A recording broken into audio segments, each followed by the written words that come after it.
Au Crotoy, au Hourdel, à Cailleux, pas une chapelle des marins sans ex-voto. Petit bateau de bois construit autrefois par celui qui voulait remercier la Vierge pour avoir échappé à un naufrage. À l'occasion des travaux de rénovation, les ex-voto de la chapelle des marins de Saint-Valery ont été décrochés. La charge précieuse de les remettre en état revient à Xavier Duquesne.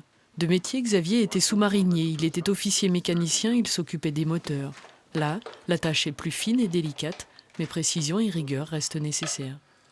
Il faut tenir compte de ce qui existait, donc il faut récupérer des pièces, les nettoyer, les remettre en place. Bon, là, il y a beaucoup de décapage à faire parce que tout a été peint de la même couleur, donc il faut revoir tout ça. Des centaines d'heures de travail pour redonner vie au gréement, aux poulies, aux bordées et au cordage de ce vieux bateau, avec en tête les gestes de celui qui patiemment l'avait modelé pour porter sa prière.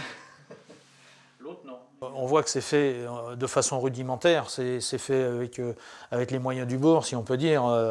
C'est taillé avec un canif, c'est fait avec un bout de bois.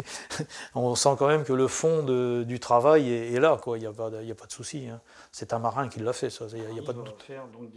Avant d'aborder la restauration de celui-ci, Xavier a passé des heures déjà avec un premier ex-voto.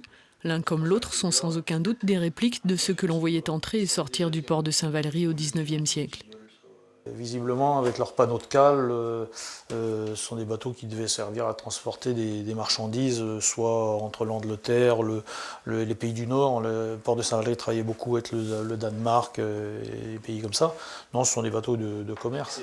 À la fin de l'hiver, sans doute, les deux ex-voto auront retrouvé leur couleur d'origine. Ils iront reprendre leur place, accrochés au plafond de la chapelle Saint-Valery, à nouveau à portée de regard des marins en partance.